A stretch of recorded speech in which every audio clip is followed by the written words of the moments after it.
Hello everyone, this is Mahmoud Hassan Meras. Welcome to another solution tutorial of SolidWorks.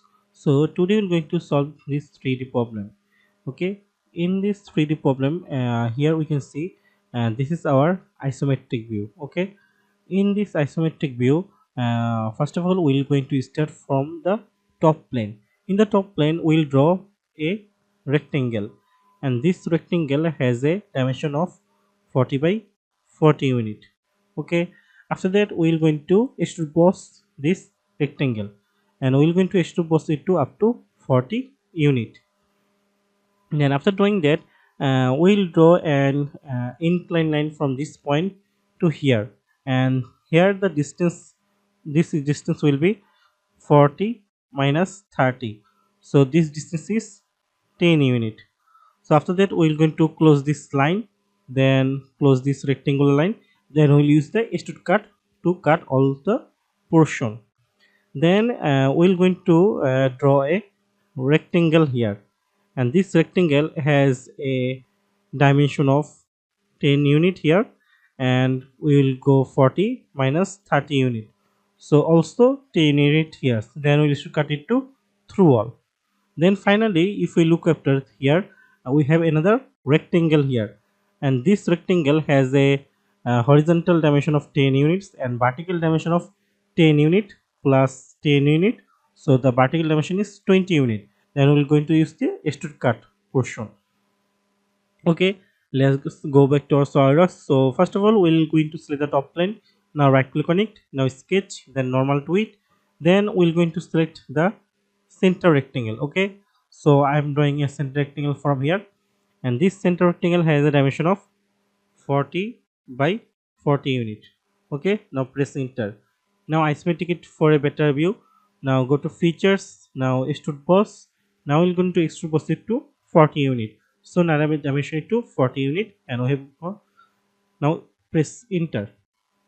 Then I'm going to select this plane, this right plane, and from this right plane select right click on it, then select sketch, then normal to it, then going to select the line tool from here and place, going to select the line tool from here and place this line to this corner and draw an inclined line up to this horizontal line.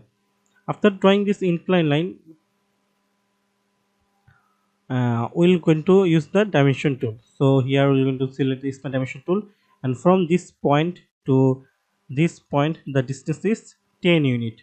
So dimension it to 10 unit. 40 minus 30, so the dimension is 10 unit. After that, again we're going to select the line tool from here. Then from this inclined point we'll draw a horizontal line of 10 unit, then we'll draw a vertical line of 40 unit and close this triangular shape.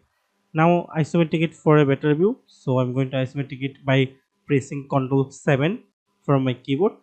Now go to features, and then we're going to use the extrude cut portion. So we're going to extrude cut it to through all. So I am going to showing all the extrude cut individually. If you draw all the extrude cut at a time, then use the extrude cut features, that will work the same way. But here I am showing everything individually. Next, we are going to select this right plane. Now right click on it. Now sketch, then normal to it. After that, then select the corner rectangle from here. As we have been discussed, this square has a dimension of 10 by 10 unit. Now press enter. Now isometric it for a better view. Now go to features. Now is the extrude cut portion. We are going to extrude cut it to up to 40 units. Now press OK. In the same way, again select the right plane. Now right click on it. Now sketch, the normal to it. Now select the corner rectangle and place the corner rectangle here, and now dimension it to the vertical dimension will be normally is 40 minus 30 units, so it will be 10 units, then another 10 units, so it will be 20 units, and this horizontal dimension is our 10 units. Now isometric it for a better view. Now go to features. Now we should cut. Now we should cut it to through all. Okay, or dimension to 40 unit. Now press OK. So as you can see, we have done our 3D sketch. Thank you for watching till the end. Thanks for watching, and keep learning. Be different.